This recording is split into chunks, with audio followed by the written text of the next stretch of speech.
नमस्कार दोस्तों, स्वागत है आप सभी का यूट्यूब चैनल एबी टेक में।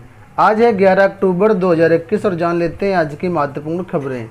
सबसे पहले जो अपडेट है वो सिविल सेवा प्रारंभिक परीक्षा को लेकर के है। आप लोग जानते हैं कल इसकी प्रारंभिक परीक्षा पूरे देश में संपन्न हुई है।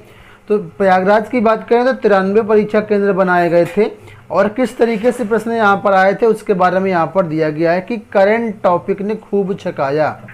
लिखा है कि सिविल सेवा प्रारंभिक परीक्षा में करंट अफेयर्स ने रविवार को प्रतियोगी छात्रों को छकाया।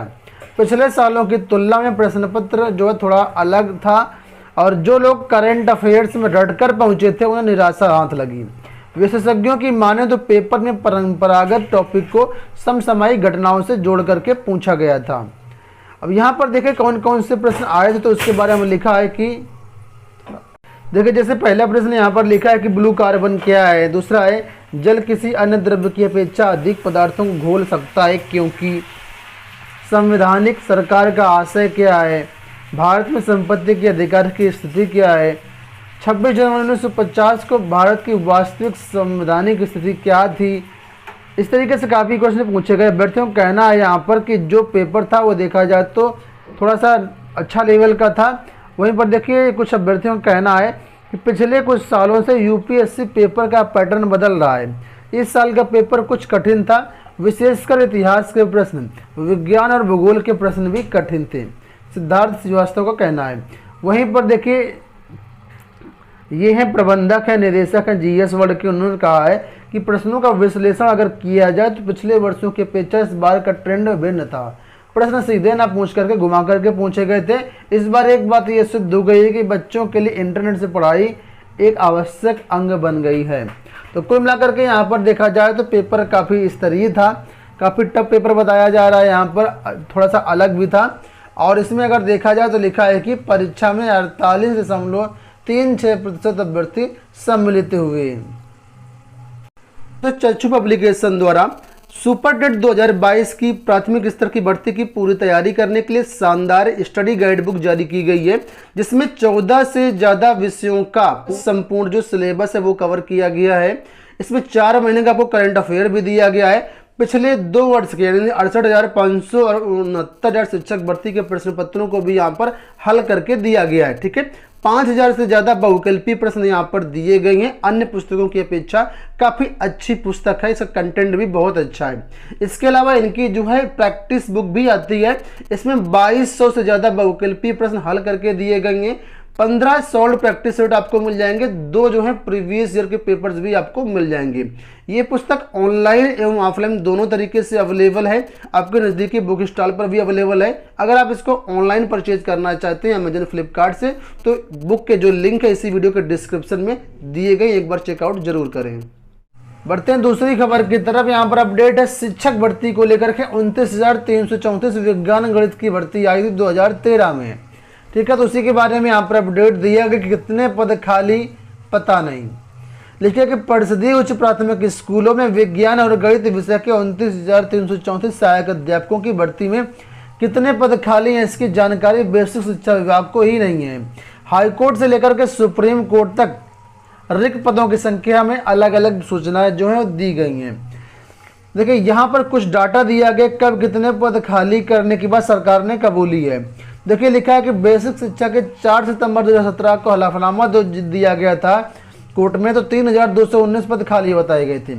फिर 2019 को एक हलफनामा दिया गया सरकार की तरफ से, उसमें बताया गया 3,000 पद खाली हैं। फिर सुप्रीम कोर्ट में एक हलफनामा दिया गया 6 जनवरी 2020 को, तब कहा गया 1,169 पद खाली हैं। एक आरटीआई के तहत सूचना मिली है, उस सूचना के तहत 3,681 पद खाली हैं। मतलब हर बार अलग अलग डाटा दिया गया, कितने पद एग्जैक्ट रूप से खाली हैं अभी कुछ कहा नहीं जा सकता है। और आप लोगों को ये मालूम होगा कि यहाँ पर करीब 7 चरण की काउंसलिंग हो चुकी थी और 8वें राउंड की काउंसलिंग लिखा है कि यहाँ पर कि 8वें राउंड की काउंसलिंग करवाई गई और जनवरी-फरवरी 2016 में नियुक्ति पत्र दिया गया। इसी बीच पूर्व में काउंसलिंग करा चुके अभ्यर्थी ज्वाइनिंग नहीं कर पाए और नवंबर 2016 में नियुक्ति का अंतिम अवसर मिला। उनकी प्रक्रिया चल रही थी कि सरकार ने 23 मार्च 2017 को मौखिक आदेश जारी करके भर्ती प्रक्रिया में रोक लगा दी और इस तरह से अभी भी हाई कोर्ट में, सुप्रीम कोर्ट में याचिकाएं लगी हुई हैं। सारी याचिकाएं विचाराधीन हैं। लेकिन अभी तक इसमें कोई भी कंक्लूजन नहीं निकला है कि आखिर इन पदों का क्या होगा। ठीक है, जो भी पद रिक्त हों, करीब 3000 के आसपास यहाँ पद रिक्त बताए जा रहे हैं, लेकिन अभी तक ये सब मामला ठप पड़ा है, कोर्ट में याचिकाएं, और जब तक याचिकाएं पड़ी हैं तब तक फिलहाल कुछ होने वाला नहीं है।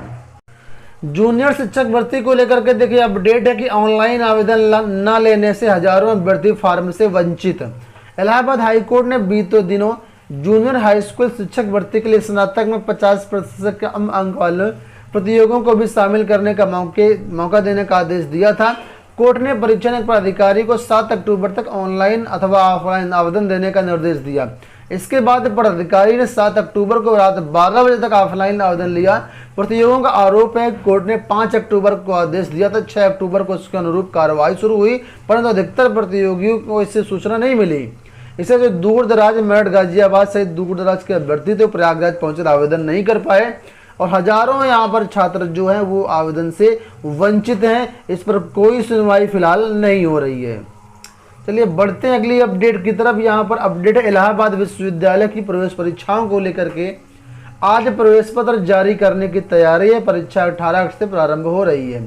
इलाहाबाद विश्वविद्यालय में प्रवेश के लिए आए हैं 1 लाख से अधिक आवेदन। तो लिखा है इसके लिए 11 अक्टूबर को अभ्यर्थियों को प्रवेश पत्र जारी करने की तैयारी है। इलाहाबाद विश्वविद्यालय प्रशासन ने पहले स्पष्ट कर दिया था कि परीक्षा से सप्ताह भर पहले प्रवेश पत्र जारी किए जाएंगे। 18 अक्टूबर को PG 82 और इंस्टीट्यूट ऑफ प्रोफेशनल स्टडीज यानी IPS के तहत संचालित UG एवं PG पाठ्यक्रमों की प्रवेश परीक्षाएं होनी है। तो जो भी अभ्यर्थी फॉर्म भरे थे यहाँ पर, वो लोग आज से प्रवेश पत्र डाउनलोड कर सकते हैं। सारी अपडेट आपको चैनल के माध्यम से प्रोवाइड कर दी जाएगी। बढ़ते हैं अगली अपडेट की तरफ। यहाँ पर युवा मंच के रोजगार आंदोलन को लेकर के अपडेट है। लिखा है 40वें दिन भी जारी रहा आंदोलन। रोजगार के मुद्दे पर युवा मंच का आंदोलन पत्थर गिरजाघर के पास 40वें दिन भी जारी रहा। प्रतियोगियों ने कहा कि मुख्यमंत्री के 18 सितंबर 2020 को सभी रिक्त पदों की भर्ती के लिए 3 महीने के विज्ञापन जारी करने और 6 महीने में नियुक्ति पत्र देने की घोषणा की थी, लेकिन ऐसा कुछ भी नहीं हुआ। यह महज सिगुफा साबित हुआ। प्रतियोगियों ने कहा कि जब तक सभी रिक्त पदों पर भर्ती नहीं होती है उसका आंदोलन जारी रहेगा। अगली अपडेट यहाँ पर देखिए, लिखा है मानदेय के लिए मांगे शिक्षकों की सूची। अपर निदेशक माध्यमिक डॉक्टर महेंद्र कुमार ने सभी मंडलीय संयुक्त शिक्षा निदेशकों को और उप शिक्षा निदेशकों को पत्र भेज करके प्रदेश भर के वित्तविहीन स्कूलों के शिक्षकों एवं शिक्षणेतर कर्मचारियों की सूची मांगी है। साथ ही अध्ययनरत छात्र छात्राओं का विवरण भी तलब किया है। वित्तविहीन स्कूलों के शिक्षक और कर्मचारी काफी दिन से मानदेय देने की मांग कर रहे हैं। पिछली सरकार ने मानदेय के 200 करोड़ रुपए बजट आवंटित किया था, लेकिन इस सरकार में ऐसा बजट नहीं मिला। तो कुल मिलाकर के अब देखा जाए तो सूची मांगी गई है। हो सकता है कि चुनाव से पहले सरकार इन शिक्षकों को कुछ न कुछ मानदेय का ऐलान कर दे। यूपीएससीटी को लेकर के यहाँ पर अपडेट दी गई। लिखा है बीटेक बी फार्मा के रैंक में मिली गड़बड़ी। एक ही मेरिट के दो छात्रों को कर दी गई रैंक अलॉट। प्रवेश काउंसलिंग 24 घंटे सेटअप हुआ वो बरकरार। तो यहाँ पर भी एक देखा जाए तो कुछ अनियमितता गड़बड़ी देखने को मिली है। लेकिन 26,000 अभ्यर्थियों के रैंक में गड़बड़ी, काउंसलिंग ठप। नेशनल टेस्टिंग एजेंसी से कराई जा रही है प्रवेश प्रक्रिया। और एपीजे जो कलाम प्राविधिक विश्वविद्यालय है वहाँ पर काउंसलिंग चल रही थी। अचानक रोके जाने के पीछे किसी बड़ी गड़बड़ी की बात सामने आ रही है। जिम्मेदारों की दलील है कि सॉफ्टवेयर में समस्या आने के कारण यह दिक्कत हो सकती है और मानवीय गलती के कारण भी ये समस्या हो सकती है। जांच के बाद ही चीज़ें स्पष्ट हो सकेंगी। कारण कुछ भी हो, इस गलती का खामियाजा काउंसलिंग के लिए पंजीकरण करा चुके 26,000 से अधिक छात्रों व कॉलेजों में रिपोर्ट कर फीस जमा कर चुके विद्यार्थियों को भुगतना पड़ रहा है। रैंक संशोधन कर दोबारा सूची कब जारी होगी, काउंसलिंग कब शुरू होगी, इस पर कोई कुछ बोलने को तैयार नहीं है। तो कुल मिलाकर के स्थिति काफ़ी जो है बच्चों के लिए काफ़ी दिक्कत वाली है। चलिए बढ़ते हैं अगली अपडेट की तरफ। यहाँ पर देखिए अपडेट है ITI को लेकर के। एक 14,000 छात्रों को प्रशिक्षण दिलाएगा ITI। प्रदेश के राजकीय औद्योगिक संस्थान में पढ़ने वाले छात्र अब क्लासरूम तक सीमित नहीं रहेंगे। उनके कौशल को निखारने के लिए प्रदेश सरकार विशेष प्रशिक्षण देगी। पढ़ाई के साथ इन छात्रों को 1560 घंटे यानी लगभग 9 माह तक उद्योगों में प्रशिक्षण दिया जाएगा। अभी तक विभिन्न कोर्सों के लगभग 250 छात्रों को इस सुविधा का लाभ मिल पा रहा था। अब 14,000 से अधिक छात्रों को उद्योगों की सहभागिता से चलाया जा रहा है शेड्यूल सिस्टम ऑफ ट्रेनिंग के तहत व्यवहारिक प्रशिक्षण देने की तैयारी है। मतलब यहाँ पर यह है कि ज्ञान शिक्षा का कार्य तो किया जाएगा, साथ में ट्रेनिंग वगैरह भी इनकी करवाई जाएगी। अंत में बात कर लेते हैं एक विशेष अपडेट के बारे में। देखिए लिखा है कि सभी सरकारी विभागों के भरे जाएंगे रिक्त पद, मुख्य सचिव ने आदेश किया जारी। प्रदेश के सभी सरकारी विभागों में रिक्त पदों पर भर्ती की तैयारी है। मुख्य सचिव राजेंद्र कुमार तिवारी ने अपर मुख्य सचिवों, प्रमुख सचिवों और सचिवों को विभाग में खाली पदों का ब्यौरा यानी अध्याचन भेजने का आदेश जारी किया गया है।